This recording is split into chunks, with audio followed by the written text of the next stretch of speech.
اللهم صل على سيدنا محمد يا رب صل وسلم دائما أبدا على حبيبك.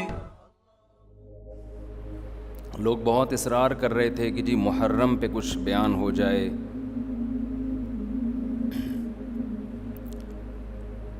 محرم میں دو طرح کے موضوعات ہوتے ہیں. ایک تو کربلا کے موضوع کو بیان کیا جاتا ہے، اس پر میں ایک دفعہ بیان چند سال پہلے کر چکا ہوں کہ اس میں معتدل رائے کیا ہے. کبھی موقع ملا تو دوبارہ بیان کر دیں گے انشاءاللہ کہ اس سے ہمیں اسباق کیا ملتے ہیں، اس میں صحیح بات کیا ہے، واقعے کا صحیح پہلو کیا ہے. اس میں افراط و تفرید بہت ہے، مبالغہ آرائیاں بہت ہیں. سیدنا حسین ابن علی رضی اللہ تعالی عنہ کو کربلا میں شہید کیا گیا، یہ بہت بڑا ظلم ہے، اس میں دو رائے نہیں ہو سکتی.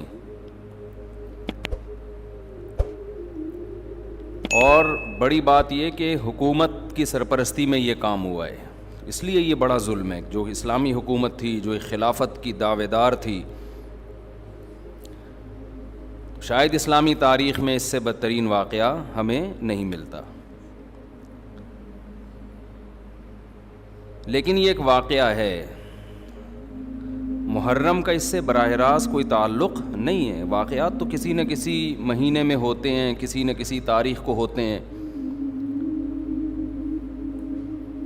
تو ان واقعات سے عبرت حاصل کرنی چاہیے، نہ کہ ان تاریخوں کو پکڑ کے ہم بیٹھ جائیں کہ چونکہ اس تاریخ کو یہ ہوا تھا تو ہم نے یہ کرنا ہے، اس ڈیٹ کو یہ ہوا تھا تو ہم نے یہ کرنا ہے. ہمیں کسی قیمت بھی اسلام کا دامن ہاتھ سے نہیں چھوڑنا. حضرت حسین رضی اللہ تعالی عنہ جو کربلا میں نکلے تو محرم ہونے کی وجہ سے تھوڑی نکلے تھے، تو سیاسی حالات کو درست کرنے کی نیت سے نکلے. وہ محرم ہوتا تو بھی جاتے، سفر ہوتا تو بھی جاتے، ربیع الاول ہوتا تو بھی جاتے، رمضان ہوتا تو بھی جاتے. اس کا محرم سے کیا تعلق ہے؟ جس چیز کو آپ نے حق پہ سمجھا اس کے لیے آپ نے خروج کیا، اس کے لیے اپنی گردن کٹا دی.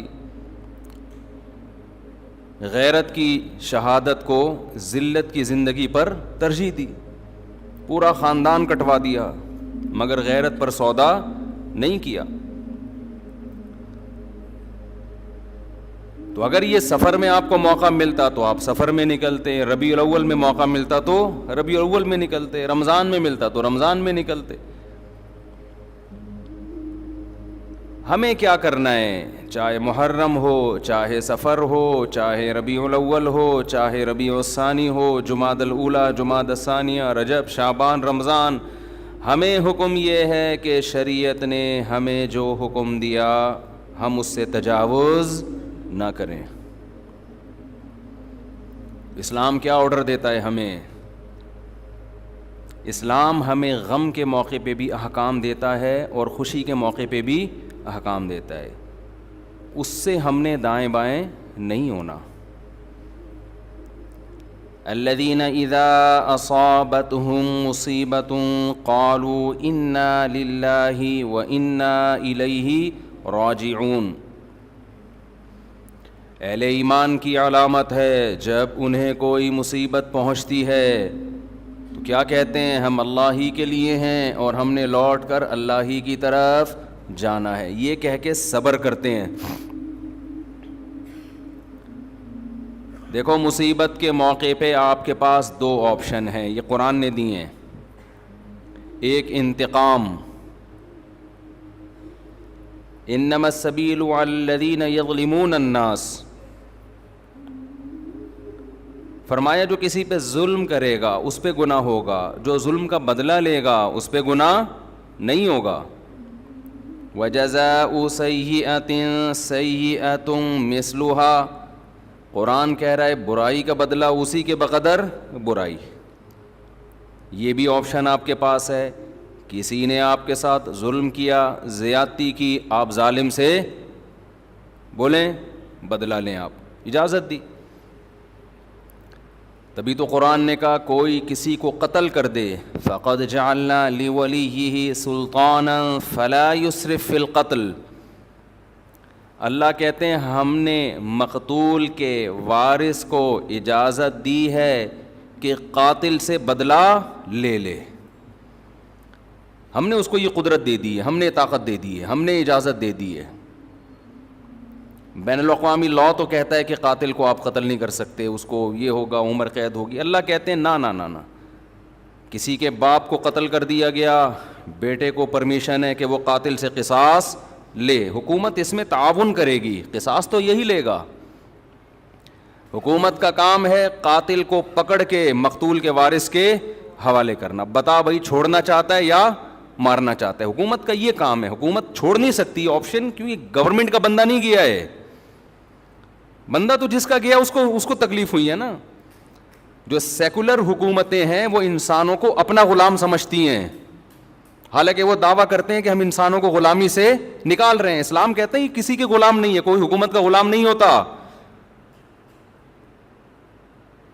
حکومت کا کام مینجمنٹ ہے اور لوگوں کو ظلم کا بدلہ دلانا ہے، عدل و انصاف فراہم کرنا ہے۔ دنیا نے کیا کیا؟ قانون سازی کر کے انسانوں کے اوپر تھوپ دی ہے۔ وہ کیا کیا تھوپی ہے وہ ایک لمبی کہانی ہے، کہ دعویٰ تو یہ ہے کہ ہم آزادی، انسان کو آزاد کر رہے ہیں، آزاد نہیں کر رہے، سب کی غلامی سے نکال کے اپنا غلام بنا رہے ہیں۔ عورت کو شوہر کی غلامی سے نکالا، ریاست کا غلام بنا دیا۔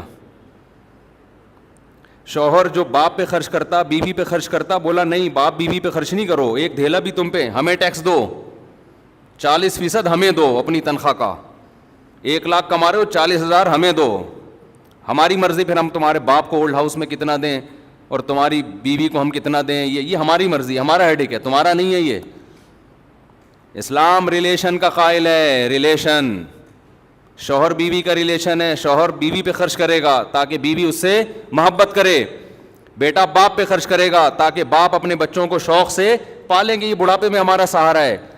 آپ نے سارے ریلیشن ختم کر کے لوگوں کو غلام بنا دیا، کس کا؟ ریاست کا۔ اسی میں یہی ہے کہ اسلام کہتا ہے کسی کے باپ کو قتل کیا گیا ہے، انتقام کی آگ کس میں بھڑک رہی ہے؟ گورنمنٹ میں تھوڑی بھڑک رہی ہے، حکومت کا کیا لگتا ہے بھائی وہ؟ اچھا بھلا تمیز سے بیان چل رہا تھا، محبت سے غصہ آ گیا مجھے، آرام سے چل رہا تھا نا۔ یہی ہے نا، یہ لبرل لوگوں سے ہمیں واسطہ پڑتا ہے نا، صبح شام گوروں کے گیت گاتے رہتے ہیں بیٹھ کے، مغربی ممالک کے گیت گاتے ہیں، اتنا اچھا سسٹم، اتنا اچھا سسٹم۔ وہ کیا خاک سسٹم ہے یار یہ، جس میں انسان کو اس کے بنیادی حقوق نہیں مل رہے۔ آپ کہہ سکتے ہیں ہمارے ملک میں کون سا مل رہے ہیں، تو ہمارے ملک میں اسلام نہ ہونے کی وجہ سے مل رہے ہیں، اسلام ہوتا تو مل رہے ہوتے، اس میں اسلام کا قصور نہیں ہے، یہ تو ہمارے حکمرانوں کا قصور ہے۔ ڈالر نیچے آ گیا سنا، تھوڑا سا خوش فہمی میں مبتلا ہونے کی ضرورت نہیں ہے، 10 روپے نیچے آئے گا، 20 روپے اوپر جائے گا، یہ تھوڑا سا ڈپریشن کم کرنے کے لیے گورنمنٹ کرتی ہے کہ تھوڑا سا نیچے لا کے دھکا دے کے اوپر لے کے جاؤ، تو یہ سیٹ اپ، خیر یہ ایک الگ تبصرے ہیں۔ تو اسلام ہے جو آپ کو بنیادی حقوق دیتا ہے۔ میرے باپ کو اللہ نہ کرے کوئی قتل کر دے، گورنمنٹ کا نقصان نہیں ہے، نقصان کس کا ہے؟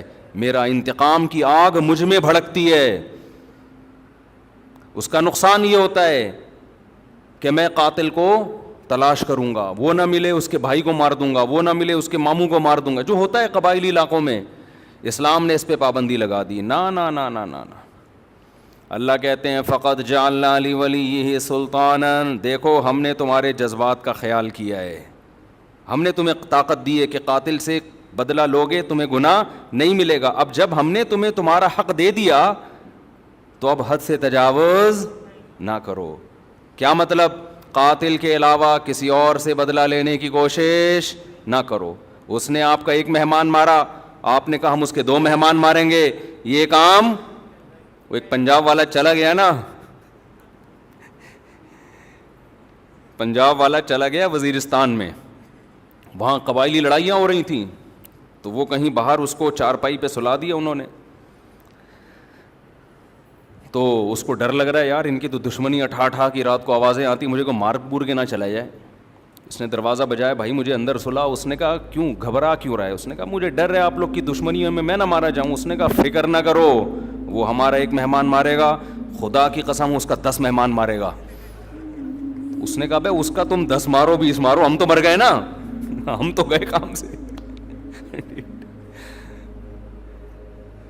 تو دیہاتی علاقوں میں چاہے بلوچستان ہو, چاہے اندرون سندھ ہو, چاہے کے پی کے ہو, چاہے پنجاب ہو, یہی ہوتا ہے. جہاں قانون نہیں ہے وہاں کیا ہے, قاتل نہ ملے تو جو ملے اس کو مار دو. قرآن اس سے منع کر رہا ہے, نا نا نا نا نا. دیکھو ہم نے تمہیں رائٹ دیا, گورنمنٹ نہیں دیتی ہے یہ, گورنمنٹ کہتی ہے نہیں, اتنے لمبے کیسز چلتے ہیں, مقدمے چلتے چلتے چلتے چلتے پھر جج پیسے کھا کے. ایسا بھی ہوتا ہے, جو ججز بیان سن رہے ہیں ان کے علاوہ کی بات کر رہا ہوں. تو انصاف نہیں ملتا انسان کو. عمر قید تو ہے ہی نہیں اسلام میں, لمبی جیل میں ڈال دیا, وہ اور بڑا مجرم بن کے آئے گا. وہ کھانے پینے سے گیا. یہاں کتنا اچھا قانون بنایا کہ قاتل کو پکڑ کے حکومت کیا کرے گی, باپ کو مارا ہے تو بیٹے کے حوالے, شوہر کو مارا ہے تو بیوی کے حوالے, لے بھائی اپنے میاں کا بدلہ لے لے. اور اگر دیت لے کے چھوڑنا چاہے تو اس کا بھی آپشن تیرے پاس ہے, دیت لے لے چھوڑ دے اس کو. پھر قرآن نے دیت کی ترغیب دی, فَمَنْ عُفِيَ لَهُ مِنْ أَخِيهِ شَيْءٌ, جس کو اپنے بھائی کی طرف سے معافی مل گئی. یعنی اللہ مقتول کے وارث کو کہہ رہے ہیں قاتل بھی تمہارا دینی بھائی ہے تو بھائی سمجھ کے چھوڑ دو. ترغیب دی ہے, زبردستی نہیں کی اسلام نے. حالانکہ اللہ تو زبردستی بھی کر سکتا ہے نا کہ چھوڑنا پڑے گا, لیکن اللہ کہہ رہے میں ایسے قانون کیوں بناؤں, حالانکہ وہ خدا ہے, اس کو ہم پہ حق ہے, پھر بھی وہ کہہ رہا ہے کہ ایسے قانون کیوں بناؤں کہ انتقام کی آگ بھڑکے ان کے دل میں. جو خدا جب ہمارے جذبات کی رعایت کر رہا ہے تو گورنمنٹ کون ہوتی ہے جو رعایت نہ کرے؟ بھائی اللہ حکومت سے بڑا ہے کہ نہیں ہے؟ اس کو ہم پہ زیادہ قدرت ہے. تو قرآن نے کیا کہا, ترغیب دی کہ اس کو کیا کرو, معاف کرو. بہتر یہ معاف کر دو, دیت لے لو, پیسے لے کے چھوڑ دو, اس سے تمہاری غربت دور ہو جائے گی, تمہارا نقصان ہوا اس کی تلافی ہو جائے گی. اے اللہ, اس سے تو ہم اگر دیت لے کے چھوڑیں گے یہ تو غیرت کے خلاف ہے. ہمارے باپ کو مارا, وہ قیامت میں کہے گا کہ پیسے لے کے چھوڑ دیا. تو اللہ کہتے ہیں نا نا نا نا نا نا, یہ دنیا کا سزا ہے, آخرت میں قاتل کو معاف نہیں کروں گا. دنیا میں تو قاتل سے قصاص لے بھی لیا جائے نا, گردن اڑا بھی دی جائے تو اس کا جرم تھوڑی معاف ہوتا ہے. اس لیے کہ جس کو مارا ہے اس نے تو بدلہ ابھی لیا نہیں ہے. دیکھیں جب کوئی قتل کرتا ہے دو نقصان ہوتے ہیں, ایک تو جو بندہ مارا اس کا نقصان وہ گیا, دوسرا اس کے لواحقین کا نقصان. تو ابھی تو لواحقین کی تلافی ہوئی ہے, جو بندہ گیا ہے اس سے تو آخرت میں حساب لیا جائے گا. میں سمجھا پا رہا ہوں اپنی بات کہ نہیں سمجھا پا رہا؟ ابھی میں نے محرم پہ بیان کرنا ہے, لیکن یہ قصاص کی بات درمیان میں آ گئی. میں یہ بتانے کے لیے کہ ہر چیز کا ایک ضابطہ ہے, لا بیان کیا ہے اسلام نے. تو قرآن کیا کہہ رہا ہے, قاتل کو فلا یسرف فی القتل, ہم نے اجازت دے دی ہے تو قتل میں حد سے تجاوز نہ کرو. نمبر 1 حد سے تجاوز کیا ہے, جس نے قتل کیا اس کے علاوہ کسی اور کو مارنے کی کوشش نہ کرو. کہ جی اس کا چاچا آ گیا تو اس کا ماموں آ گیا تو اس کا خالو آ گیا, اس کو اڑا دیا. نا نا نا نا. نمبر 2 قتل کرنے میں بھی حد سے تجاوز نہ کرو, اس کو تڑپا تڑپا کے مت مارو. تبھی حدیث میں آتا ہے لا قواد الا بالسیف, قصاص لیا جائے گا تلوار سے, اس میں تکلیف کم ہوتی ہے. سعودی عرب میں گردنیں اڑائی جاتی ہیں نا, دیکھی ہوں گی آپ نے, اب تو وہاں بھی آہستہ آہستہ کم ہو رہا ہے. اس میں کیا کرتے ہیں, جلاد ادھر ایک تلوار لگاتا ہے گردن پہ پیچھے, جیسے ہی تلوار لگتی ہے آپ کی جتنے بھی کنیکشن ہے نا دماغ اور باڈی کا, فوراً ختم, تکلیف کا احساس ختم.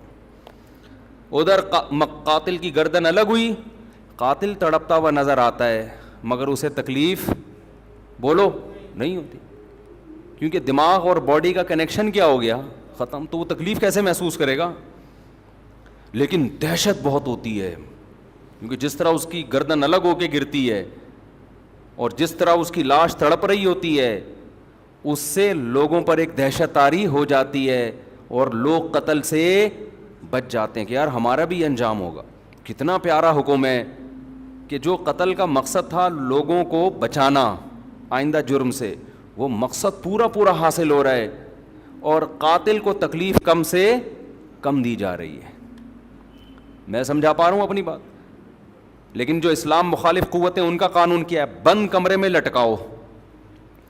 بند کمرے میں کسی کو عبرت ہوگی؟ ہے بھائی. ایک صاحب سعودی عرب سے آئے, بہت پرانی بات ہے, انہوں نے کہا کہ میں نے پہلی دفعہ سعودی عرب میں جب قصاص دیکھا نا, گردن اڑائی, تو میں 2 گھنٹے کانپتا رہا ہوں کھڑے ہوئے. بتاؤ جس نے یہ منظر دیکھا ہو وہ خود کسی کو قتل کرنے کی جرت کر سکتا ہے؟ حالانکہ بلوچ تھے, وہ ہمارے دوست تھے اور بڑے مضبوط بلوچ تھے. بلوچ تو ویسے ہی مضبوط عام طور پر ہوتے ہیں, بہادر بھی ہوتے ہیں. ان کو وہ کہہ رہے پھر بھی مجھے, میں کیا کر رہا ہوں, ایسے کانپ رہا ہوں میں. تو بتاؤ یہ دہشت کے بعد کوئی ہمت کرے گا؟ لیکن جس کو قتل کیا ہے قصاصاً, اس کو تکلیف بولو کم سے کم. لیکن جو اسلام مخالف قانون ہے وہ ہے پھانسی. بند کمرے میں کیا کرتے ہیں؟ پھانسی لٹکا دیتے ہیں. اس میں قتل ہونے والے کو تکلیف اور اذیت بے انتہا ہے. گلا گھونٹ کے مارو کسی کو, آپ اپنا گلا گھونٹیں تھوڑی دیر کے لیے, اندازہ ہو جائے گا اس میں کس قدر اذیت ہوتی ہے. لیکن عبرت کا پہلو اس میں کیا ہے؟ 0. کیونکہ بند کمرے میں چھپا کے ہوتی ہے. ایک نقصان تو یہ. دوسرا نقصان, جب کھلے عام قصاص لیا جاتا ہے جو اسلام کا حکم ہے, اس میں معافی کا آپشن بہت زیادہ ہے. جو قاتل مقتول ہے نا, اس کے وارثوں کو پبلک کہے گی کہ یار اس کو کیا کرو, چھوڑ دو, ہمیں ترس آ رہا ہے. ساری دنیا کے سامنے چوک پہ بٹھائے ہوئے اس کو گردن اڑانے کے لیے, چھوڑو یار دیت لے کے کیا کرو, بولو نا معاف. این اس وقت زیادہ ترس آتا ہے لوگوں کو. اس بات کا امکان ہے کہ قاتل معاف کر دے. اور بہت سے ایسے واقعات ہوئے ہیں جب چوک پہ لایا گیا اور جلاد تلوار لے کے کھڑا ہوا ہے, لوگوں نے آ کے درخواستیں کی چھوڑ دو, تو مقتول کے وارثوں نے کیا کہا؟ معاف کیا. بہت ہیں. بند کمرے میں پھانسی میں یہ حکمت, یار نہیں بول رہے رفیع بھائی, پولیس لے کر آؤ. جملہ آپ کو جو ہے سینٹنس جو ہے جملہ کمپلیٹ کیا کریں, جس سے مجھے احساس ہوتا ہے کہ دیکھو میں پوری بیداری کے ساتھ بیان کر رہا ہوں. 1.5 پراٹھے کھا کے بیٹھا ہوں میں یہاں پہ. مجھے ڈاکٹر کہہ رہے ہیں کہ نہیں پراٹھے نہیں کھاؤ, یہ عمر پراٹھوں کی نہیں ہے, کوئی بھی عمر نہیں ہے پراٹھوں کی. لیکن اگر ناشتے میں پراٹھے نہ ہوں تو وہ بیان ایسا مرجھایا ہوا ہوتا ہے. پھر جیسے آپ بیٹھے ہوئے ہیں نا, پھر میں ویسے بیٹھا ہوا ہوتا. تو اس کی ہم نے تلافی یہ کی ہے کہ بھائی صبح پراٹھے کھا لو, دوپہر کا کھانا ناغا کر دو. کیا خیال ہے؟ اس کی تلافی اس طریقے سے, پراٹھے چھوڑ دیں, دنیا چھوڑ دے آدمی, ناشتے میں اس کے بغیر مزہ نہیں ہے. کھائے تو مزے کی چیزیں نا. ڈاکٹر لوگ جو ڈائٹنگ پلان بناتے ہیں اس میں تو انسان کے زندگی کے مزے, آپ دیکھو کیٹو ڈائٹ کے نام سے آج کل آ رہا ہے کہ صبح یہ کھائیں, پالک کے اتنے پتے کھا لیں. ہم بکری کو کھلاتے ہیں پالک کے پتے, اتنا پودینہ, اس میں اتنے ٹماٹر ڈال کے چاٹ بنا کے کھا لیں اس کو.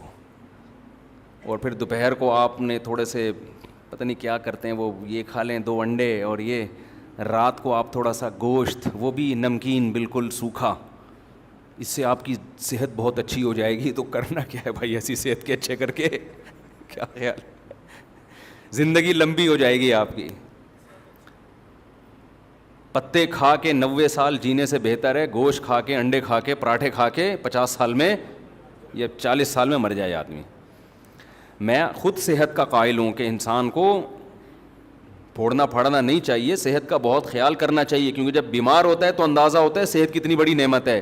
لیکن اس کو اپنے اوپر مسلط کرنے کی بالکل بھی ضرورت نہیں ہے. جلدی سے ایک چھوٹی سی بات بتا کے بس آگے چلتا ہوں میں. صحت بنانا ہے, کم کھاؤ, محنت زیادہ کرو, بس. یہ بڑا بہترین معتدل سا اصول ہے, کھاؤ کم. اب ہم نے صبح پراٹھے پھوڑے ہیں تو دوپہر شاٹ, ٹھیک ہے نا. جب تک شدید بھوک نہیں لگے گی تو نہیں کھائیں گے ہم. رات کو تو بہت ہی کم کھاؤ, کیونکہ سونا ہوتا ہے تو توند بھر کے سو گے تو پھٹو گے ایک دن دھماکے کے ساتھ. پھٹ رہے ہیں لوگ, یہ تو بہت سے دھماکے ہو رہے ہیں نا, بندہ کھا کے پھٹا ہوتا ہے. ہم سمجھتے ہیں گیس کا سلنڈر پھٹا ہے, تو وہ بندے جس طرح سے کھا رہے ہیں نا لوگ اسپیڈ میں, تو رات کو کہتے ہیں نا صبح کھاؤ بادشاہوں کی طرح, دوپہر کھاؤ پتہ نہیں پورا ملفوظ بھول گیا میں. صبح کھاؤ ناشتہ بادشاہوں کی طرح کرو, میٹابولزم بہت تیز ہوتا ہے اس وقت, لکڑ ہضم پتر ہضم. دوپہر کھاؤ کچھ الگ سے ہے, کچھ جملہ مالداروں کی طرح تھوڑا کم کر لو, اور رات کو کھاؤ فقیروں کی طرح, جیسے ملا ہی نہیں کھانے کو. ہمارے یہاں الٹا ہے, صبح ایک سلائس بریڈ میں نا ڈبو کے کھا رہے ہیں, بس ایک انڈا. دوپہر کو تھوڑا بڑھا دیا اور رات کو پھوڑتے ہیں, اس کو کھانا کہتے ہی نہیں ہیں, پھر سو جاتے ہیں. تو الٹا چل رہا ہے. ماہرین کہتے ہیں نا کہ صبح زیادہ کھاؤ گے پھر دوپہر کم اور رات کو اور کم, تو باڈی بھی ایسے ہو جائے گی. اور اگر الٹا چلایا نا صبح کم دوپہر زیادہ, تو باڈی بھی کیسی ہو جائے گی, ایسی اوپر سے چلنا شروع ہو گیا, ایسے پھولتے چلے جاؤ گے. خیر کہاں سے کہاں بات چلی گئی. تو میں قصاص کی بات کر رہا تھا, یہ بات درمیان میں آ گئی, محرم پہ آؤں گا انشاءاللہ ابھی. تو عرض یہ کر رہا تھا کہ دیکھو کتنی حکمتیں ہیں نا اسلام کی, تو کوئی دین اسلام جیسا ہے نہیں, ہو نہیں سکتا. تو اس میں معافی کا بھی چانس زیادہ ہے کہ قاتل کو معاف کرنے کا آپشن اس میں زیادہ ہے. جب کھلے عام ہوگا تو انسان کا دل نرم ہو جاتا ہے, چل بھائی چھوڑ دیا میں نے, لوگ بھی اس کو ترغیب دیتے ہیں. تکلیف کم سے کم ہے جس سے قصاص لیا جا رہا ہے. اچھا ایک اور فائدہ کیا ہے, دنیا میں لا بنتے ہیں, قانون بنتے ہیں, جو بڑے بڑے ماہرین بحث کرتے ہیں کہ یار اگر ہم قاتل کو قتل کر دیں گے, پھانسی دے دیں گے, تو ایک بندہ تو مرا ہی ہے انسان, اس کے بدلے میں ایک اور کو ہم نے مار دیا, تو یہ کون سا کمال کر لیا. سمجھ میں آ رہی ہے بات؟ یعنی قتل کو روکنے کے لیے ایک اور بندے کو قتل کر دینا, یہ کون سا کمال ہے. دنیا میں جو لوگ بھی پھانسی کی سزا کے خلاف ہے نا, جو ہیومن رائٹس کی بات کرتے ہیں, وہ یہ دلیل دیتے ہیں کہ جرم کو روکنے کے لیے بندہ قتل ہونے سے بچاؤ, قتل ہونے سے بچا کے جرم سے روکو اس کو. سمجھ میں آ رہی بات؟ بھائی زید نے بکر کو قتل کیا, اب دنیا کے ماہرین کہتے ہیں بکر ایک انسان ہے نا, دنیا سے چلا گیا, مزید دنیا سے انسان نہ جائیں اس کے لیے انسان ہی کو ختم کر دینا, یہ کون سی لاجک ہے. تو زید کو ہم قتل نہیں کریں گے, پنشمنٹ ہوگی, سزا ہوگی تاکہ وہ قتل سے بچ جائے, ورنہ بندہ مارنے کے لیے بندہ ہی مار دینا, یہ ایسے جیسے غربت ختم کرنے کے لیے غریبوں کو ختم کر دینا. بھئی غربت ختم کرنے کا ایک طریقہ سارے غریبوں کو کنٹینر میں بند کر کے بم سے اڑا دو, غربت کیا ہو جائے گی, ختم. تو وہ یہ دلیل دیتے ہیں کہ یار انسانیت کو قتل سے روکنے کے لیے کہ انسان ہی کو قتل کر دینا, کیونکہ زید نے بکر کو مارا, غلط کیا, تو زید بھی تو بکر جیسا ہے نا, جتنا قیمتی بکر کا خون اتنا ہی قیمتی زید کا خون, تو اس کو قتل نہیں ہونے دیں گے ہم. یہ انسانوں کی لاجک ہے جو خدا کے قانون کے مقابلے میں اس کی کوئی حیثیت نہیں ہے. قرآن نے اس لاجک کا جواب دیا ہے. یہ پہلے بھی لوگ تھے اس طرح کی باتیں کرتے تھے. قرآن نے کہا وَلَكُمْ فِي الْقِصَاصِ حَيَاتٌ يَا أُولِي الْأَلْبَابِ, اے عقل مندو, وہ لوگ جن کی عقل صحیح کام کرتی ہے, سنو, ہم جو کہہ رہے ہیں کہ قاتل کو قتل کر دو, تو اس قتل میں انسانیت کا قتل نہیں ہے, انسانیت کی بقا ہے. ایک مارو گے کروڑوں بچیں گے, اور اگر ان کو جیل میں ڈال ڈال کے چھوڑتے رہو گے نا, تو قتل دنیا میں ختم ہونے کے بجائے بڑھے گا. اور یہ جو تمہاری لاجک ہے کہ بکر کا خون جتنا قیمتی تھا زید بھی اتنا ہی قیمتی ہے, اس لاجک کا جواب یہ کہ بڑے نقصان سے بچنے کے لیے چھوٹا نقصان برداشت کیا جاتا ہے. زید کا خون قیمتی ہے مگر اتنا نہیں جتنا معصوم لوگوں کا خون قیمتی ہے. ان معصوموں کے خون کی زیادہ قیمت ہے, قاتل کے خون کی اللہ کی نظر میں قیمت نہیں ہے. سمجھ میں آ رہا ہے کہ نہیں آ رہا؟ اس بے قیمت خون کو بہانے سے قیمتی خونوں کی حفاظت ہو جائے گی. تو اللہ نے ایک نظام بنایا ہے, جو میں اصل بات عرض کر رہا تھا. اب کیا ہے, میں اصل موضوع کی طرف آتا ہوں دوبارہ. اللہ تعالی نے محرم بھی دیا ہمیں, سفر بھی دیا ہمیں, ربیع الاول بھی دیا ہمیں پچھلی قوموں کے واقعات بھی سنائے, یہود و نصارہ کے. قرآن کہتا ہے یہود و نصارہ نے اپنے دین کو کھیل اور تماشا بنا لیا, لہو و لعب. کیا مطلب لہو و لعب بنا لیا؟ جن احکامات کو فوکس کیا گیا تھا نا تورات اور انجیل میں, ان احکامات سے غافل ہو گئے اور اپنی طرف سے احکامات گڑھ گڑھ کے ان کو فالو کرنا شروع کر دیا. سمجھ میں آ رہی ہے بات؟ یہاں تک کہ ان میں بھی پھر اختلافات شروع ہوئے. کسی نے کہا یہ صحیح ہے, کسی نے کہا یہ غلط ہے. اختلاف ہوتے ہوتے ہوتے ہوتے حدیث میں آتا ہے 72 فرقوں میں ڈیوائیڈ ہو گئے. وہ کتنے فرقوں میں؟ 72. کیونکہ جب نئی نئی چیزیں ایجاد کی ہیں نا تو نئی چیزوں کی بریکیں کیا ہوتی ہیں؟ بولو, فیل. مثلاً آپ نے کہا ربیع الاول میں ہم یوں بھی کریں گے, نبی کے نام پہ یہ بھی کریں گے, وہ بھی کریں گے. تو بھئی جب آپ دن منا رہے ہیں تو کچھ لوگوں نے کہا پھر کیک بھی کاٹیں گے, پراپر سالگرہ منائیں گے. کچھ نے اس کی مخالفت کی, کچھ نے حمایت کی. مخالفت کرنے والوں کے پاس بھی کوئی دلیل نہیں ہے, اس لیے کہ جس بیس پہ آپ مخالفت کر رہے ہو کہ یہ صحابہ سے ثابت نہیں ہے, تو جو آپ کر رہے ہو وہ کہاں سے ثابت ہے؟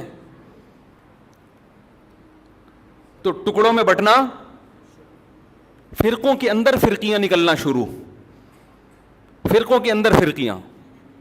پھر بعض نے کہا ہم 12 ربیع الاول کو عید کی نماز بھی پڑھیں گے, کیونکہ جب عید کا دن ہے تو نماز بھی ہونی چاہیے. اور ہو رہی ہے بعض علاقوں میں عید کی پراپر نماز. اس پہ انہی کے علماء نے اعتراض کیا کہ بھئی عید کی دو عیدوں کی نمازیں ثابت ہیں, 12 کو نماز ثابت نہیں ہے. اس پہ سوال اٹھا کہ جب آپ دوسرے پہ رد کرتے ہو تو کہتے ہو یہ ثابت نہیں ہے, تو جو کام آپ نہیں جو کر رہے ہو عید کے علاوہ بھی تو بہت سارے کام کر رہے ہیں آپ 12 ربیع الاول کو, یہ کہاں سے نبی سے ثابت ہیں, صحابہ سے ثابت ہیں؟ نہیں, یہی بات میرا خیال ہے. جب آدمی کی بیس مضبوط نہیں ہوتی نا تو وہ فرقوں میں اور تفرقے میں بٹتا چلا جاتا ہے.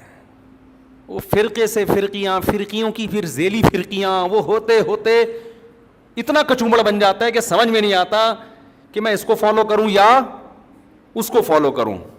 میں سمجھا پا رہا ہوں اپنی بات؟ تو نبی نے فرمایا بنی اسرائیل 72 میں, میری امت 73 فرقوں میں تقسیم ہوگی. لے بھائی اب آپ تو ہو گئے نا کنفیوز, کیا خیال ہے؟ ارے وہ 72 میں ڈیوائیڈ ہوئے, ہم کتنوں میں ڈیوائیڈ ہوں گے؟ 73.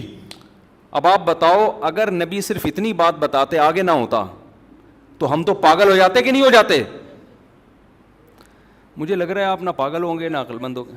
پاگل ہو جاتے ہیں نا کہ یار ہم تو اتنے کنفیوز ہو جائیں گے. کون سا, لوگ مجھ سے آ کے کہتے ہیں سمجھ میں نہیں آتا کون سا مولانا درست ہے, گرین چینل صحیح ہے کہ وائٹ چینل صحیح ہے کہ بلیک چینل صحیح ہے, کالے کپڑے پہنے کہ سفید کپڑے پہنے کہ پیلی چپل پہنے کہ نیلی چپل پہنے, چپلوں میں, کرتوں میں, ٹوپیوں میں, بغیر ٹوپی والے, ٹوپی والے.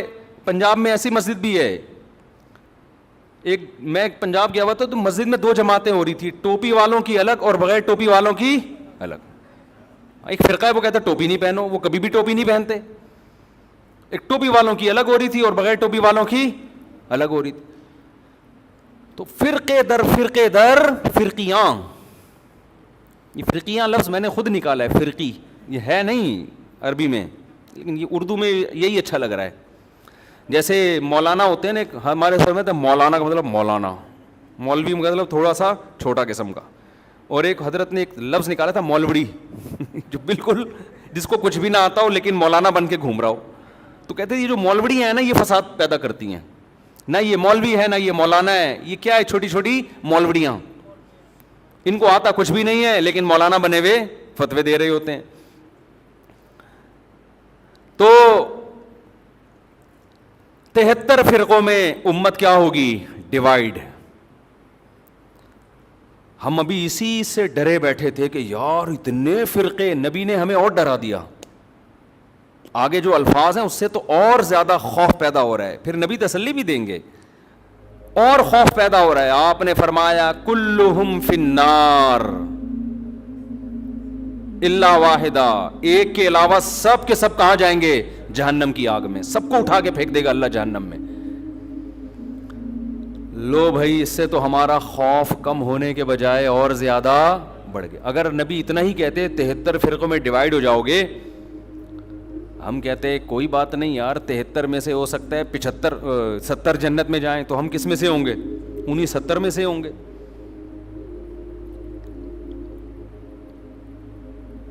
یہ بہت اہم بیان کر رہا ہوں, اس کو کھوپڑی میں بٹھائیں کسی طریقے سے. کلہم فی النار, سب کے سب کہاں ہوں گے؟ جہنم میں. صرف ایک کیا ہوگا, وہ کہاں جائے گا؟ جنت میں. صحابہ علم پر حریص تھے, انہوں نے فوراً نبی سے پوچھ لیا کہ یا رسول اللہ وہ ایک جنتی کون سا ہے؟ اگر یہ نہ پوچھتے تو کتنا بیڑا غرق ہو جاتا ہمارا. نبی نے اس فرقے کا نام نہیں بتایا. یہ بھی ہمارے نبی نے ہم پر بہت بڑا احسان کیا, کیونکہ اگر نبی نام بتاتے تو سب لوگ وہی نام رکھ لیتے. ایک آدمی کہتا ہے جی یہ میری طرف سے مٹھائی لے جاؤ, وسیم نام کا آدمی ہوگا, صرف اسی کو دینا. اب مجمع میں ایک وسیم ہے, سلیم ہے, غفار ہے, ایک ستار ہے, ایک یعقوب ہے, ایک یوسف ہے, سارے بیٹھے ہوئے ہیں, بھوک سب کو لگ رہی ہے, مٹھائی کھانے کا سب کا دل کر رہا ہے. شناختی کارڈ کسی کے پاس نہیں ہے. پہلے سے اس نے اناؤنس کر دیا کہ بھائی وسیم نام کے آدمی کے لیے مٹھائی آ رہی ہے, تو سارے وسیم بن جائیں گے کہ نہیں بن جائیں گے؟ سب کہیں گے وسیم کون ہے؟ میں ہوں. اس کو پتا ہے اس نے کون سا نادرا میں جا کے دیکھنا ہے, ایک مٹھائی کے ڈبے کے لیے نادرا میں تھوڑی لے کے جائے گا, سب وسیم بن جائیں گے. آج یہی ہو رہا ہے. جماعت المسلمین نے کہا کہ نبی صلی اللہ علیہ وسلم نے فرمایا قرب قیامت میں جماعت المسلمین کو لازم پکڑنا. 1975 میں ایک جماعت بنائی گئی جس کا صدیوں تک کوئی وجود نہیں ملتا. اس کا ایک امیر خود ساختہ نام رجسٹر کروایا گورنمنٹ آف پاکستان سے, جماعت المسلمین, اور وہ جتنی حدیثیں جماعت المسلمین کے بارے میں تھیں وہ سارے مٹھائی کے ڈبے لینے کے لیے کھڑے ہو گئے کہ جی یہ ڈبے کس کے ہیں؟ یہ ہمارے ہیں, کیونکہ نبی نے کہا تھا جماعت المسلمین کو لازم پکڑنا. اور دیکھو یہ دیوبندی ہے, وہ حنفی ہے, وہ بریلوی ہے, وہ شیعہ ہے, وہ اہل حدیث ہے, اصل میں کس کا تذکرہ آتا ہے حدیث میں؟ جماعت المسلمین. او بھائی نبی نے یہ نہیں کہا تھا 1975 میں کوئی جماعت جس کا نام جماعت المسلمین ہو اس کو لازم پکڑنا. نبی کا مطلب تھا مسلمانوں کی جماعت کے ساتھ چمٹے رہنا, الگ سے کوئی فرقہ نہیں بنانا. آپ نے اپنی جماعت کا نام مسلمانوں کی جماعت رکھ لیا. پاگل آدمی, تو سینس لیس لوگ ہیں بالکل. تو 1975 سے پہلے مسلمان میں جو صحیح فرقہ تھا وہ تو اس کا تو کوئی جماعت المسلمین کا نام نہیں تھا, وہ کہاں جائے گا پھر؟ میں نے پشاور میں بیان کیا, میں نے ان لوگوں سے کہا دیکھو جو اسلام صدیوں پہلے پشاور میں آیا تھا نا وہی صحیح ہے. اب اگر کوئی تمہیں قرآن و حدیث کے نام پہ ورغلا رہا ہے کہ ہم صحیح اسلام لائے, ہم قرآن و حدیث, تو ان سے بولو 1200 سال پہلے کیا آیا تھا پشاور میں؟ فقہ حنفی آیا تھا نا. تو اب تھوڑی اسلام آ رہا ہے, ساری کتابوں میں لکھا ہے اسلام پشاور میں 1000 سال 1200 سال پہلے آیا, تو وہ کیا آیا تھا اور اب کیا آ رہا ہے؟ اس پہ ایک مولانا نے میرے خلاف بیان کیا کہ اہل حدیث تو امام احمد بن حنبل کے دور میں بھی تھے. مجھے اہل حدیث سے اتنا بڑا اختلاف نہیں ہے, میں ان کو اہل سنت والجماعت میں داخل سمجھتا ہوں چند اختلافات کے ساتھ. وہ میرے اختلافات ہیں, وہ علمی نوعیت کے اختلافات ہیں. باقی ان میں جو متشدد ہیں وہ گمراہ ہیں, جو معتدل ہیں ان پہ ہم وہ فتویٰ نہیں لگاتے جو ہم دوسروں پہ لگاتے ہیں. لیکن یہ دلیل محترم کی صحیح نہیں ہے, اس لیے کہ آپ جو امام احمد بن حنبل سے ثابت کر رہے ہیں کہ انہوں نے کہا اہل حدیث جنت میں جائیں گے, اس سے وہ فرقہ اہل حدیث مراد نہیں ہے, اس سے وہ لوگ مراد ہے جو حدیث کو فالو کرتے ہیں. تو ابو حنیفہ بھی حدیث کو فالو کرتے تھے, امام شافعی بھی فالو کرتے تھے, اب امام احمد بن حنبل بھی فالو کرتے تھے. اس کی سب سے بڑی دلیل یہ ہے کہ امام احمد بن حنبل کے فالوورز کو اہل حدیث نہیں کہا جاتا بلکہ حنبلی کہا جاتا ہے, حالانکہ وہ تو اہل حدیث ہیں, کیونکہ امام احمد بن حنبل خود اہل حدیث ہیں, تو ان کے فالوورز کو حنبلی کیوں کہہ رہے ہو پھر؟ میں سمجھا پا رہا ہوں اپنی بات؟ تو آج لفاظی ہے, الفاظوں سے کھیلا جا رہا ہے, الفاظوں سے, ناموں سے کیا جا رہا ہے. ناموں سے نہیں ہوتا. وہ کہتے ہیں نا ملتے جلتے ناموں سے دھوکہ نہ کھائیں. چاول کی بوری پہ لکھا ہوا ہے, چینی کی بوری پہ لکھا ہوا ہے چاول. ایک آدمی نے دکان میں چینی کی بوری ہے, لکھا ہوا کیا ہے؟ چاول. کسی نے بولا چینی ہے لکھا ہوا چاول کیوں؟ کہہ رہے مکھیوں کو دھوکہ دینے کے لیے. مکھی دھوکے میں آئے گی؟ مکھی لیبل دیکھ کے کبھی بھی دھوکے میں نہیں آتی, وہ خوشبو دیکھ کے جاتی ہے. ہمارے نبی سے صحابہ نے پوچھا کہ اس فرقے کا نام بتائیں. آپ نے نام نہیں بتایا کیونکہ سب لیبل اچھا لگا کے دھوکہ دیتے. آپ نے اس فرقے میں جو خوشبو ہے اس کو بتایا کہ اس میں خوشبو کیا آ رہی ہوگی, اس میں جو علامتیں ہیں وہ کیا ہیں. جہاں اسمیل آ رہی ہو نبی اور صحابہ کی, اس اسمیل کی طرف چلے جانا, اور جہاں نبی کو لغت سے نکال دیا یا نبی کو تو رکھا ہوئے صحابہ کو نکال دیا, اس کے قریب اس کے لیبل اور نام کو دیکھ کر جانے کی کوشش نہ کرنا. آج ہمارا لوگ خون پی لیتے ہیں, کئی طلاقیں دے رہے ہیں, 3 طلاقیں. جس کو دیکھو سعودی عرب کے بن باز کا فتویٰ, صالح العثیمین کا فتویٰ, ان 2 مفتیوں کا فتویٰ کہ بھی سعودی عرب یہ کہہ رہا ہے کہ 3 طلاقیں ایک ہوتی ہیں. میں کہتا ہوں تم نے کلمہ سعودی عرب کا پڑھا ہے یا نبی اور صحابہ کا کلمہ پڑھا ہے؟ کوئی ایک صحابی دکھا دو جس نے 3 طلاق کو ایک کہا ہو, اور میں درجنوں دکھاؤں گا آپ کو. یار آپ لوگوں نے صحابہ سے بھی زیادہ سعودی عرب کے علماء کو بنا لیا ہے. یہ تو 15ویں صدی کے علماء ہیں. وہ کہتے ہیں وہ حدیث کوٹ کرتے ہیں, اس حدیث کا مطلب صحابہ نے کیا سمجھا؟ کسی ایک صحابی نے اس حدیث کا وہ مفہوم لیا جو سعودی علماء لے رہے ہیں. میں سعودی علماء کے خلاف نہیں ہوں, وہ ہم سے زیادہ بہتر ہوں گے, ہم سے تقویٰ میں, للہیت میں, علماء کا ادب ہمارے لیے ضروری ہے. مگر آپ نے جب تقلید کرنی ہے تو آپ سعودی علماء کی کرو گے یا صحابہ کی؟ صحابہ کی کرو گے. آپ فقہ حنفی کو نہیں مانتے, آپ شافعی کو نہیں مانتے, صحابہ کو تو سب مانتے ہیں نا. کوئی ایک صحابی دکھا دو جس نے 3 طلاق کو ایک کہا ہو. حتیٰ کہ جو صحابی 3 کو ایک کہنے والی حدیث بیان کر رہے ہیں وہ بھی 3 کو کتنی کہتے ہیں؟ 3 کہتے ہیں. اس کا مطلب اس حدیث کا وہ مفہوم نہیں ہے جو بن باز مراد لے رہے ہیں. ایسے تماشے ہو رہے ہیں نا طلاقوں کے بعد آج کل.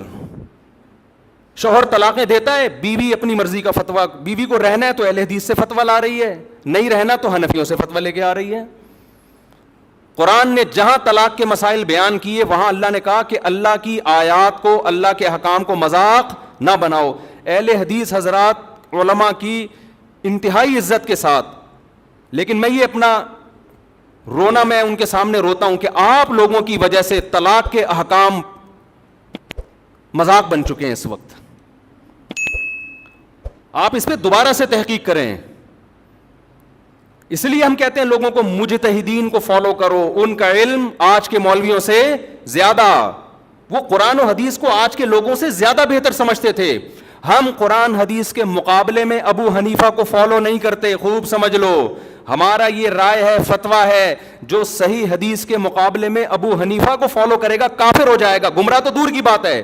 بات یہ ہوتا ہے کہ حدیث کا ایک تشریح ابو حنیفہ کہتے ہیں, ایک تشریح آپ کی نظر میں ہوتی ہے. ہم اس تشریح کو ترجیح دیں گے جو ابو حنیفہ کی رائے ہوگی. آپ کی رائے پر ابو حنیفہ کی رائے کو ترجیح دے رہے ہیں, نبی کی رائے پر ابو حنیفہ کی رائے کو ترجیح نہیں دے رہے.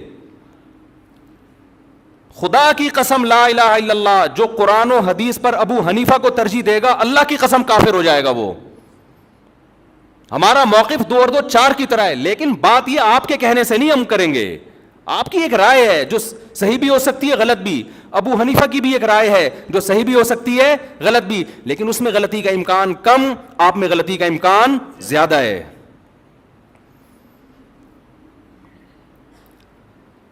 تو طلاق ثلاث میں تو 4 ائمہ متفق ہیں. یہ تو تابعین تبع تابعین کے دور کے ہیں, سارے صحابہ متفق ہیں. آپ کو حدیث مل گئی, یہ کیسی بات ہے بھائی؟ میں ایک اہل حدیث عالم کے پاس گیا, میں نے فتویٰ دیا تھا 3 طلاقیں واقع ہو گئی ہیں. وہ صاحب لے آئے اہل حدیث سے فتویٰ. میں نے ان سے کہا کہ آپ تقلید کرتے ہیں؟ انہوں نے کہا نہیں میں تحقیق کرتا ہوں. میں نے کہا چلو پھر میں اہل حدیث عالم کے پاس چلتا ہوں, اب تحقیق کی دنیا میں ہم دیکھتے ہیں کون صحیح ہے کون غلط ہے. آپ نے تو تحقیق کرنی ہے نا, تقلید تو کرنی نہیں ہے. لیکن یہ کر رہے تقلید ہی ہوتے ہیں, لیبل تحقیق کی, کیونکہ تحقیق پھر پوری ہوتی ہے, ادھوری نہیں ہوتی. میں ان اہل حدیث کے پاس گیا, بڑے احترام سے بیٹھا, میں نے کہا حضرت آپ نے فتویٰ دیا ہے, اس کی دلیل دیں. انہوں نے صحیح مسلم کی مشہور حدیث پیش کر دی. نبی کے دور میں 3 ایک سمجھی جاتی تھی, ابو بکر کے دور میں. میں نے کہا ایسے تو متا کے بارے میں بھی آتا ہے, نبی کے دور میں متا جائز سمجھا جاتا تھا, ابو بکر کے دور میں عمر نے پابندی لگائی,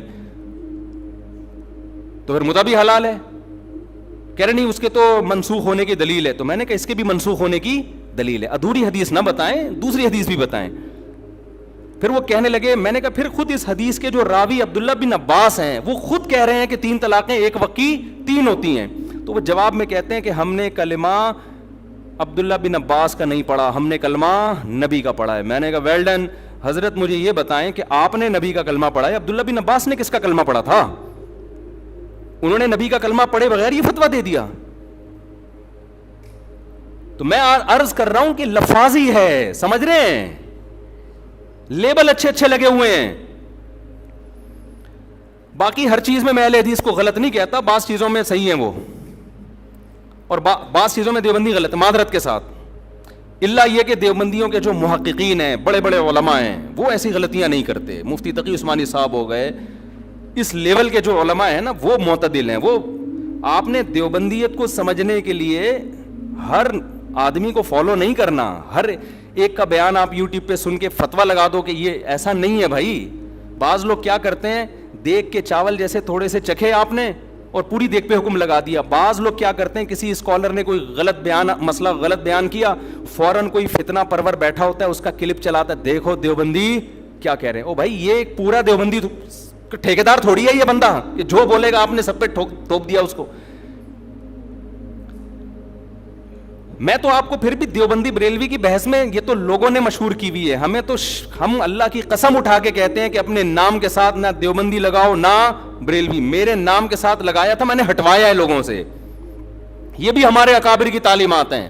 کیوں؟ جو فرقہ جنت میں جائے گا اس پہ لیبل سے نبی کیا کہہ رہے ہیں اس کے متاثر نہ ہو. اب نبی فرما دیتے, صحابہ نے پوچھا یا رسول اللہ کون سا فرقہ جنتی ناجیہ نجات پانے والا کون سا ہوگا؟ تو ہمارے نبی کا ہم پر یہ احسان کہ آپ نے وہ نام نہیں, آپ اگر کہتے اہل حدیث ہوں گے تو جمعے کی نماز میں ٹانگیں چوڑی کر کے پڑھاتا, میں زور سے آمین کہتا. ایسا ہی ہے نا. ہمارے نبی کہتے کہ وہ حنفی ہوں گے تو جتنے اہل حدیث ہیں وہ کیا بن جاتے, سارے حنفی بن جاتے. ہمارے نبی کہتے کہ وہ ہری پگڑی والے ہوں گے, اب تو انہوں نے بھی سفید کر دی پگڑی, تو ہم سب ہرے ہرے ہوتے یہاں پہ. کیا خیال ہے؟ پگڑی بھی ہری ہوتی, اور اب مجھے نہیں پتا ان کا کیا کیا ہرا ہوتا ہے, اللہ بہتر جانے. اور کیا ہرا ہوتا ہے؟ پین ہرا ہوتا جی, کنگھی ہری ہوتی ہے, شکریہ جی, ٹیوب لائٹ ہری. اچھا خیر, نبی فرماتے وہ دیوبندی ہوں گے تو سب لوگ اپنے نام کے ساتھ کیا لگاتے؟ دیوبندی. نبی فرماتے وہ شیعہ ہوں گے تو سب کیا بنے ہوتے؟ ہم محرم میں کالے کپڑے پہن کے بیٹھے ہوتے, سب اپنے آپ کو شیعہ ثابت کرنے میں لگے ہوتے. نبی نے علامت بتائی تاکہ ملتے جلتے ناموں سے دھوکہ نہ کھائیں, ناموں سے متاثر نہ ہو, نام کچھ بھی ہو.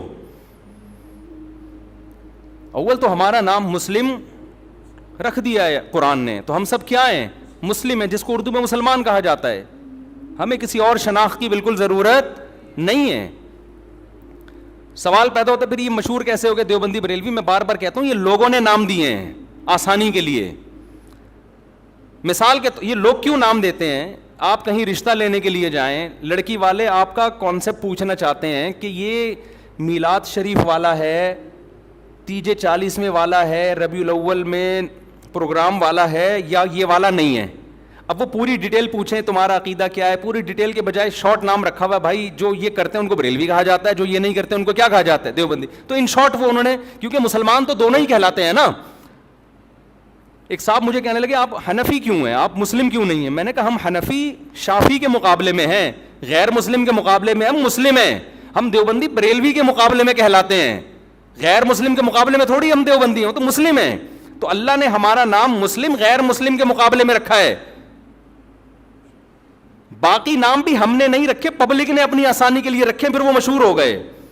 ورنہ نہ دیوبندیت میں کچھ ہے نہ بریلویت میں کچھ ہے. اصل میں تو وہ علامت جو نبی بیان کر رہے ہیں, وہ علامت جس میں پائی جائے گی, خواہ وہ دیوبندیت کے نام سے ہو, اہل حدیث کے نام سے ہو, بریلوی کے نام سے ہو, شیعہ کے نام سے ہو, سنی, اس سے کوئی فرق نہیں پڑتا. نام تو وہی دینا چاہیے مسلم. لیکن میں بتا رہا ہوں لوگ اپنی آسانی کے لیے نام دیتے. کس مکتبہ فکر سے آپ کا تعلق ہے, تاکہ ان شارٹ بات ہو جائے نا. تو نام نبی قرآن نے ہمیں مسلم دیا, اور علامت کیا بتائی؟ صحابہ نے پوچھا یا رسول اللہ کیا کون سا فرقہ؟ آپ نے فرمایا ما انا علیہ و اصحابی. کیا بلاغت ہے یار اس کلام میں، سارے فرقوں کا پول پٹیاں کھول دی. آپ نے یہ نہیں فرمایا جو قرآن کو فالو کرے گا، یہ نہیں فرمایا، کیونکہ ہر فرقہ نسبت کہاں کرتا ہے؟ کیونکہ قرآن تو سب کی بیس ہے نا، قرآن ہی سے نکل گئے. کیا خیال ہے بھائی؟ ایک فرقہ مسلمانوں میں آئے اور کہ میں تورات کو مانتا ہوں قرآن کو نہیں مانتا ہوں، تو ہے ہی نہیں، تو کسی کھاتے میں ہے ہی نہیں، نکل یہاں سے. بیس تو قرآن ہے اور قرآن کو ماننا بھی ضروری، اس کو فالو کرنا بھی، لیکن فرقوں میں جب فرق کیا جا رہا ہے تو قرآن کا تذکرہ نہیں. ما انا علیہ، جس پر میرا عمل، میں چلوں، تو نبی جس پر چلے اس کو تو حدیث کہا جاتا ہے. اور یہ بھی نہیں فرمایا حدیث، کیونکہ حدیث قول، عام طور پر حدیث کا اطلاق قول پر ہوتا ہے. بخاری میں ایک روایت آ گئی، مسلم میں ایک روایت آ گئی، لوگ اس کو حدیث سمجھتے ہیں. نبی کا جو پراپر عمل رہا ہے، کس پر آپ صلی اللہ علیہ وسلم عمل کر کے گئے ہیں، اس کو آج کل کے لوگوں نے حدیث سے خارج کر دیا. مثال کے طور پر امام مالک حدیث لے کر آتے ہیں ہاتھ باندھ کے نماز پڑھنے کی، فتویٰ دیتے ہیں ہاتھ چھوڑ کے نماز پڑھی جائے. میں مسجد نبوی میں بیٹھا ہوا تھا، ایک صاحب تقریر کر رہے تھے اردو میں، سارے فتنے وہاں اردو اسپیکنگ جا کے پھیلاتے ہیں، عرب میں نہیں عام طور پہ یہ تشدد.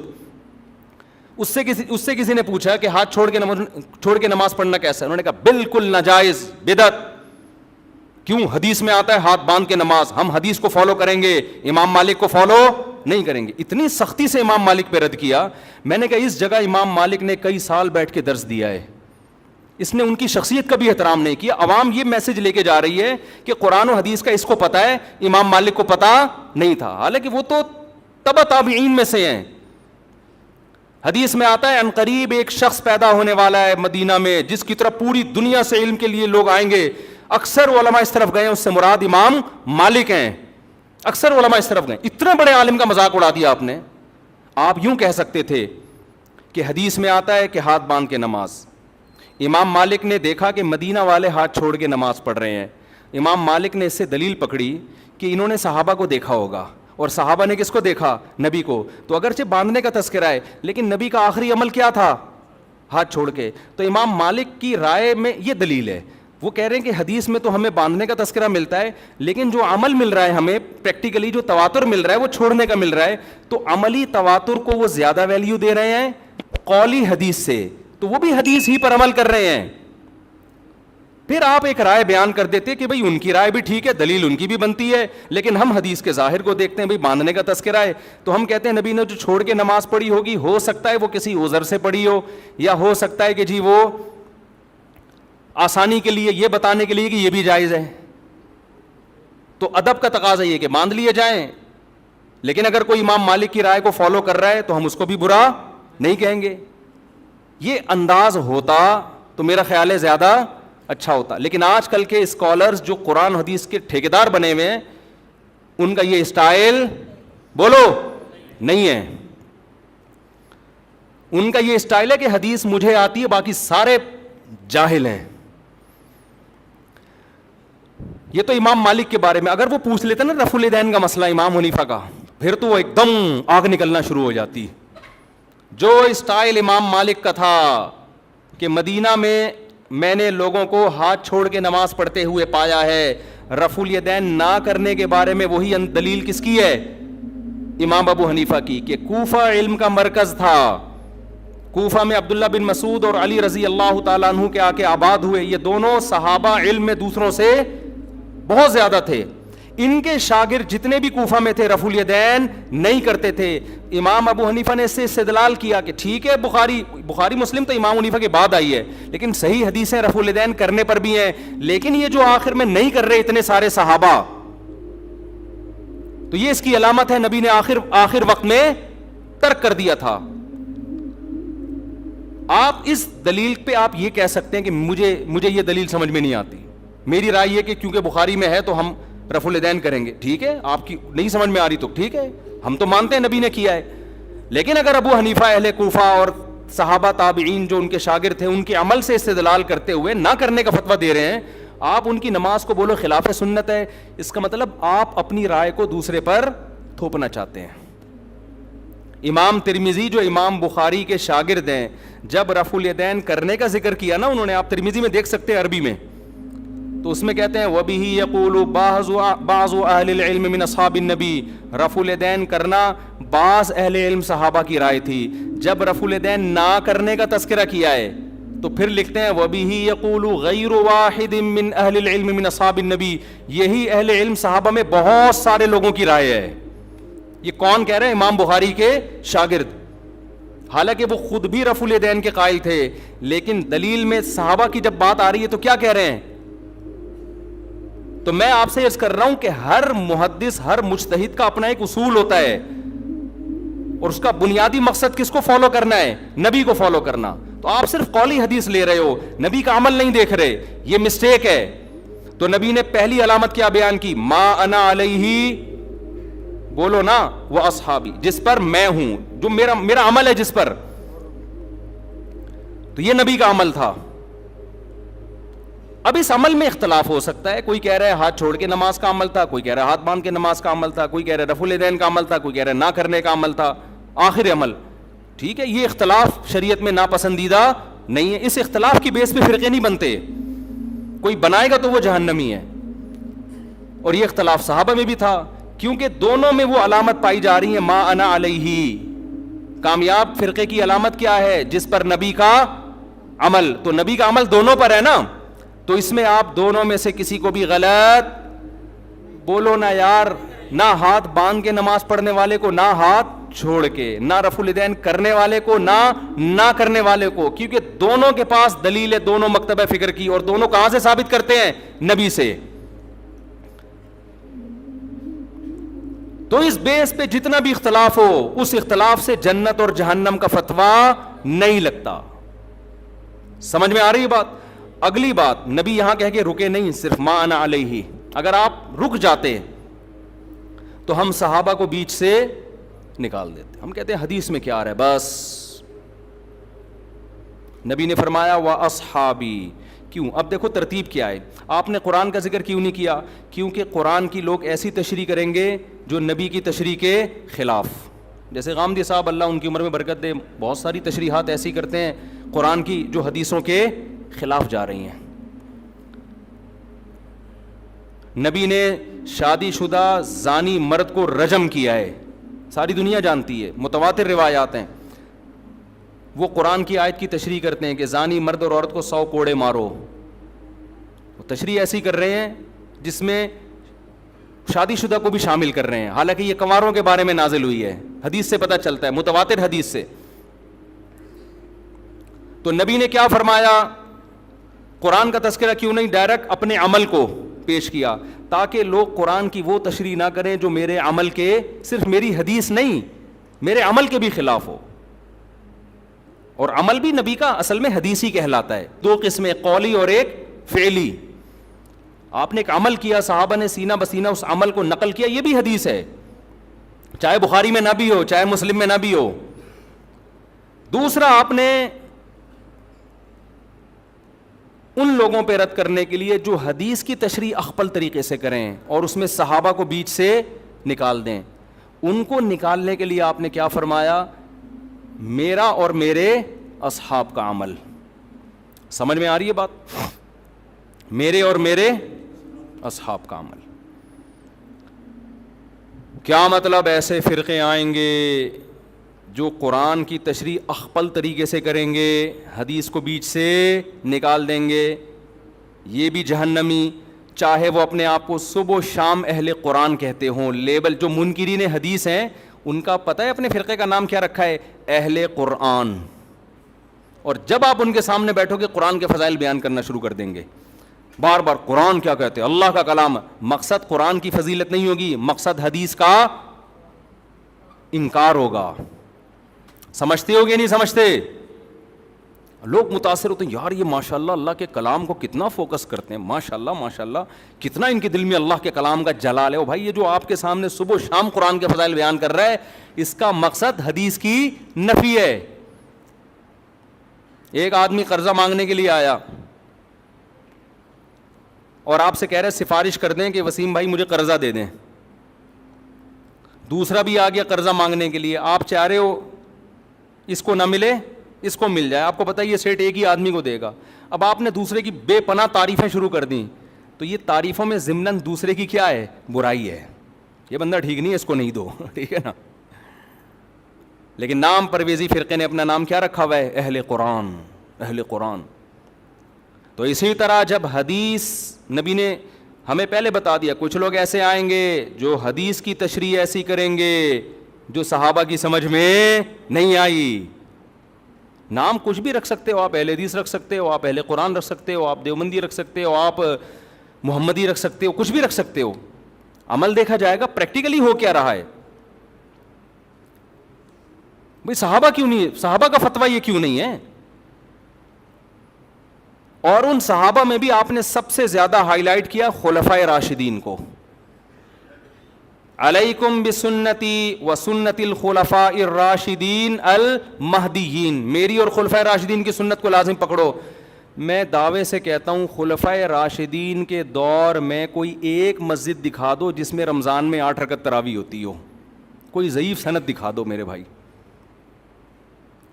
آپ بخاری مسلم کی حدیث ہے جو 8 رکعت والی, اس کی تشریح ایسی کر رہے ہیں جو صحابہ میں کسی کی سمجھ میں بولو نہیں آئی. اس کا مطلب آپ کی تشریح غلط ہے.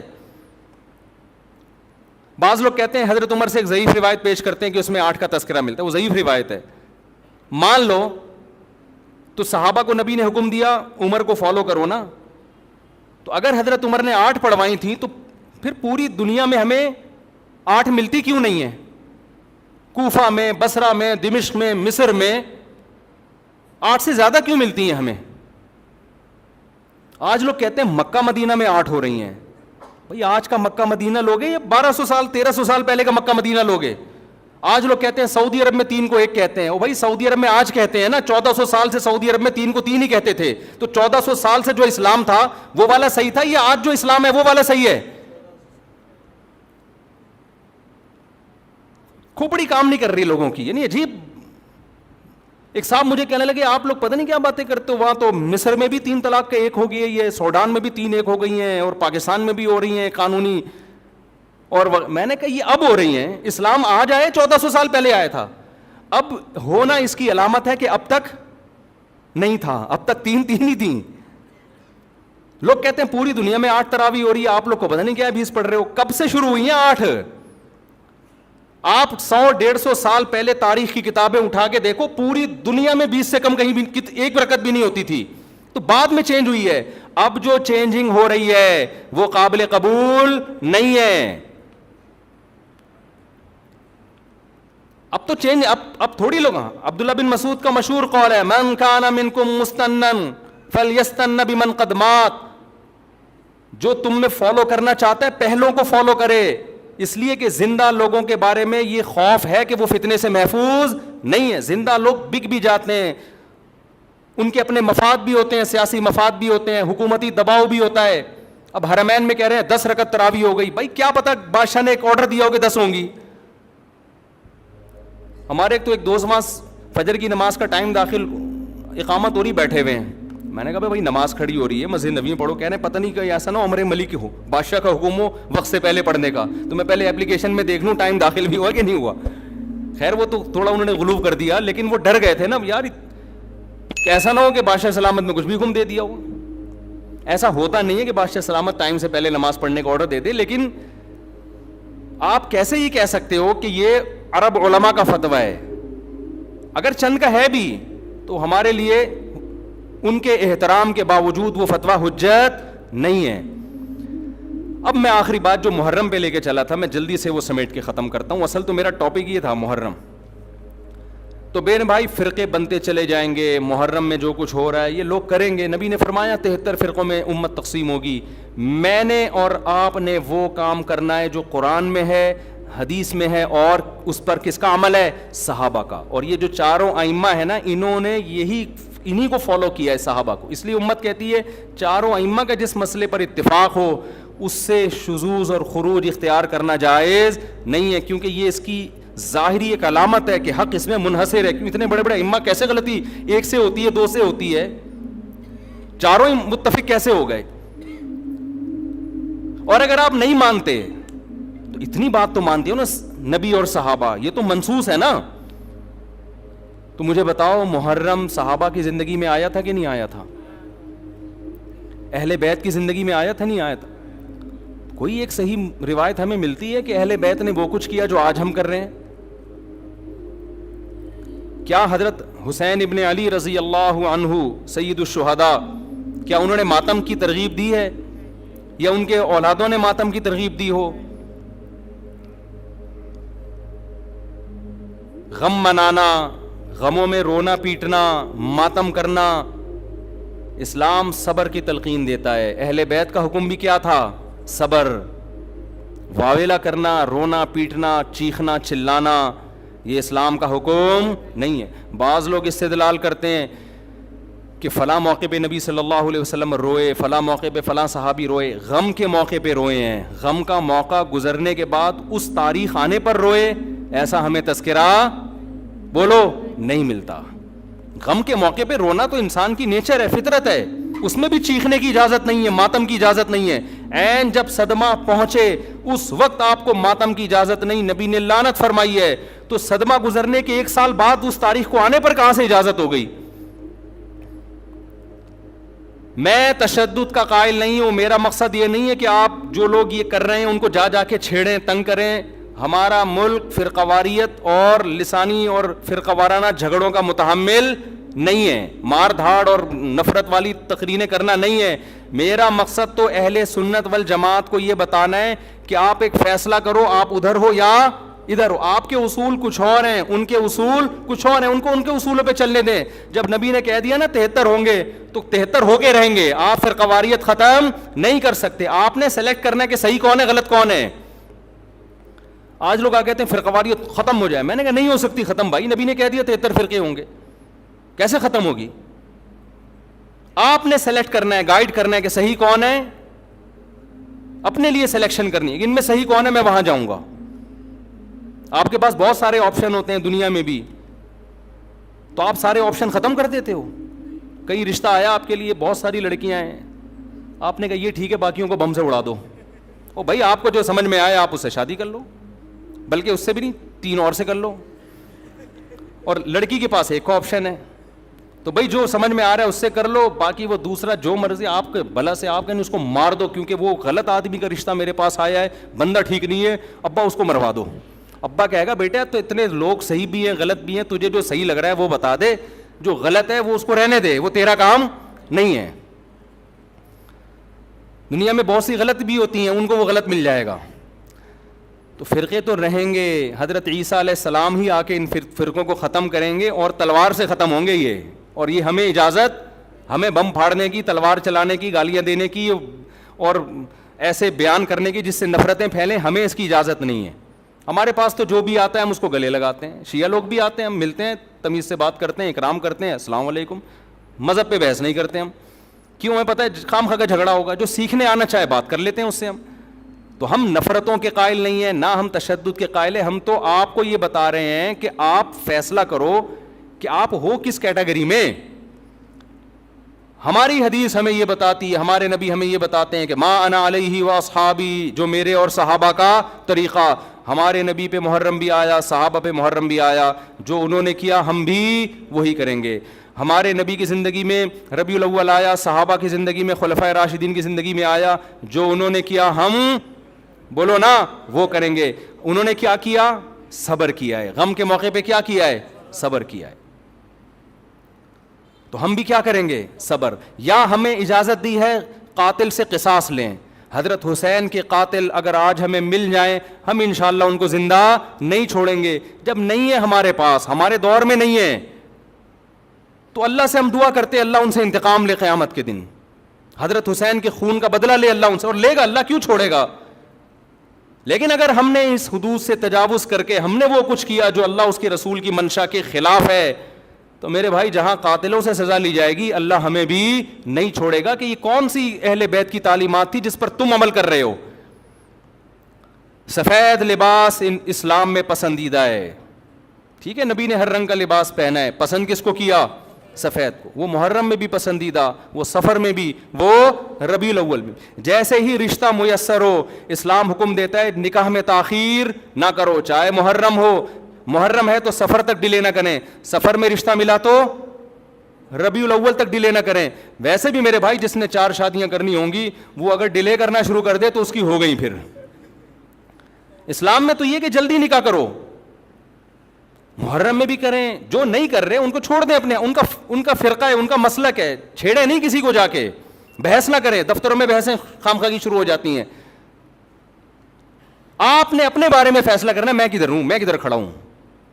جو کالے کپڑے پہننے دیں، نہ ان پہ طنز کریں، نہ ان پہ ہوٹنگ کریں، یہ جائز نہیں ہے، اس سے نفرتیں پیدا ہوں گی. جو کر رہا ہے کرنے دو. آپ کے بچے جب پوچھیں ابو انہوں نے کالے کپڑے پہنے، بولیں بیٹا ان کا فرقہ ہے، ہم لوگ اس فرقے کے نہیں، ختم ہو گئی بات. تو ابو ہم اس فرقے ہم کیوں نہیں ہیں؟ بیٹا ہم حدیث میں آتا ہے کہ ما انا علیہ و اصحابی.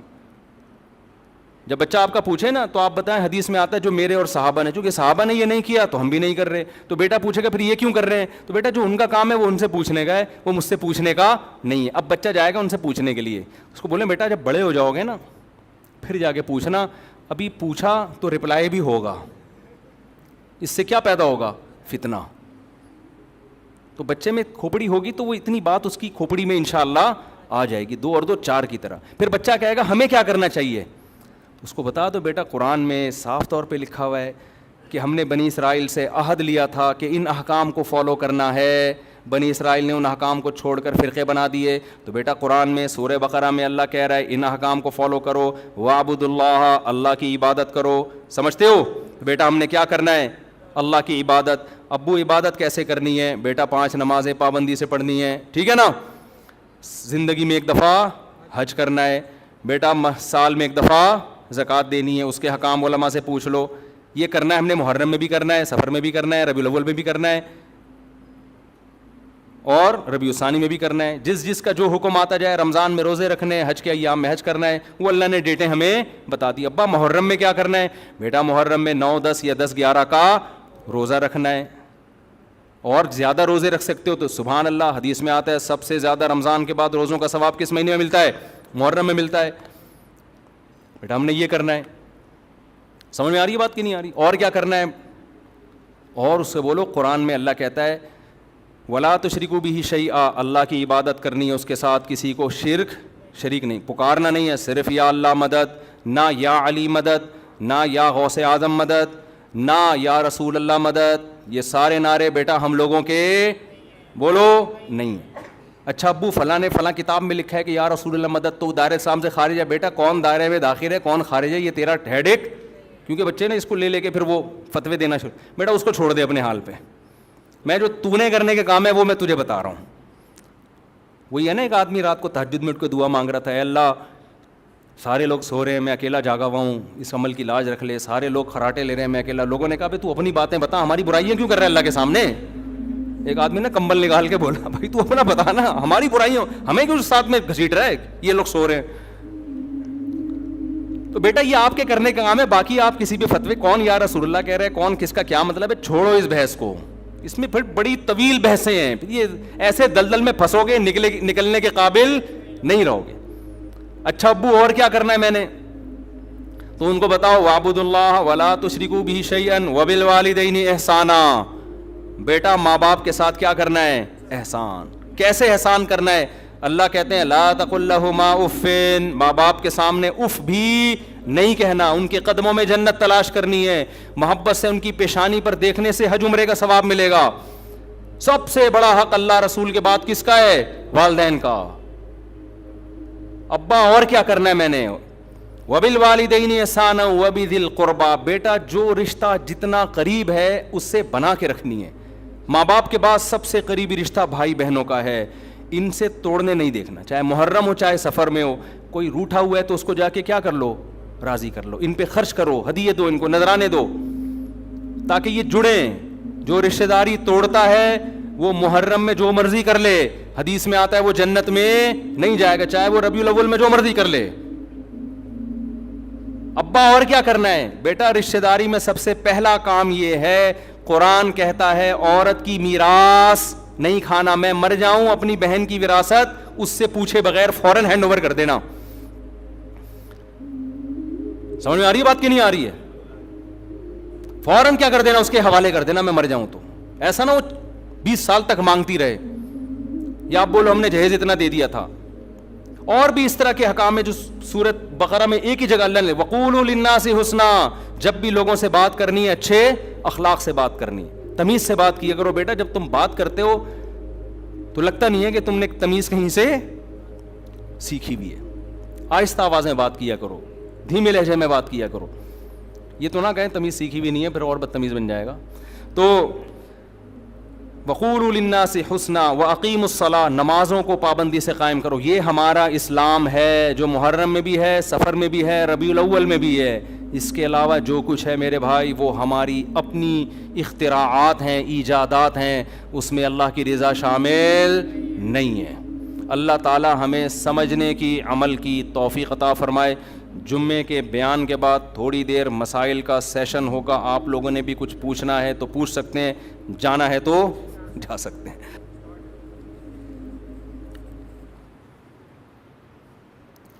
یہ میں نے آج بیان میں جو حضرت حسین رضی اللہ عنہ کے لیے سید الشہداء کا لفظ استعمال کیا, تو حدیث میں یہ حضرت حمزہ کے لیے استعمال ہوا ہے, تو اس کو کریکشن کر لیں.